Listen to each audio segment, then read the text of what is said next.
Здравейте, добре дошли в моят YouTube канал, казвам се Енисфал Бойоклиев и започваме поредицата на началото на края. Началото на това да спася себе си от старото ми аз.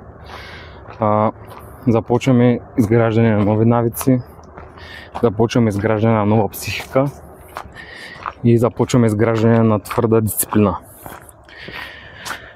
В тази поредица ще видим как едно тяло от 150 кг стига до 90. Но това не е главната промяна, която ще видим тук. Главната промяна е как един дебелак се променя психически и след това физически. Защото при мен промяната започва първо от психическата нагласа.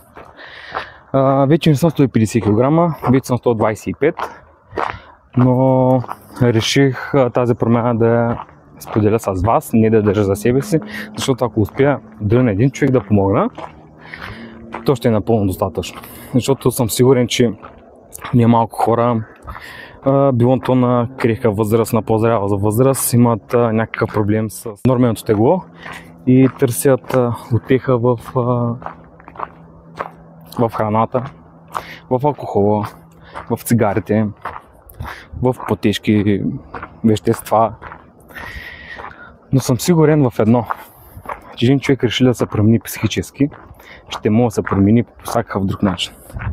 В този YouTube канал, освен тренировки, ще видите медитация, ще видите как се храня. Не казвам, че е най-правилното, не казвам да вземате пример от мен, просто ще си покажа промяната такава каквато е, напълно естествена, а пък каквото стане.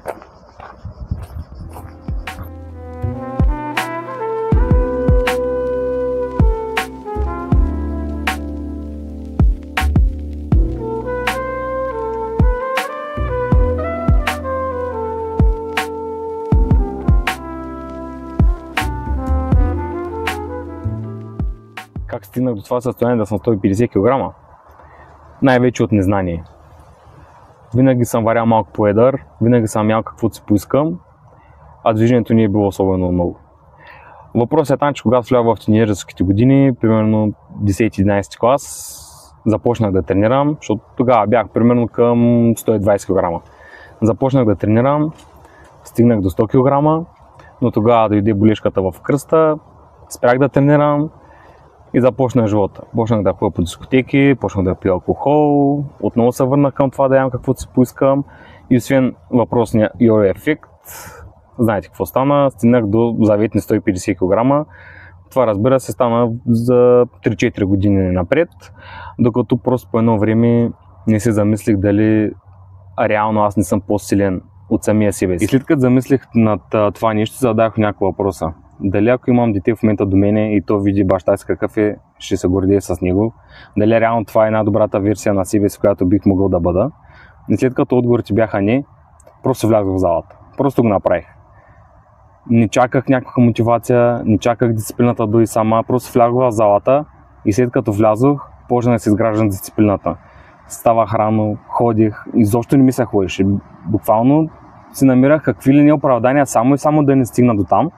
Но докато си мисля тези оправдания, в същото време се обличам и варя вече към залата. Тези самите оправдания идват директно от мозъка. Той просто така е научен да се търси оправдания, да не върши нещата, които не са некомфортни на нас. Но дисциплината ме накара просто да застана против него и да свърши нещата, които реално трябва да свърша. Но за тези неща ще говорим в някое друго видео, малко по-подробно. Ще ви кажа, нали, кои книги ми помогнаха за това нещо, какви техники ми помогнаха, какви мисли са минали през главата, за да мога да достигна това, дисциплината ми да е по-силна от съветите на моя мозък. Защо започвам моята YouTube поредица? Защото дълго време се криех зад храна, навици и оправдания. И най-голямото оправдание беше, че аз знам, че мога да го направя и сега да го направя, защото иначе просто ще си остане едно оправдание. Ще видите как тренирам, как се храня, как медитирам, чета книги, как се боря с навиците си, ще има добри и лоши моменти. Но едно сигурно, че аз няма да се откажа.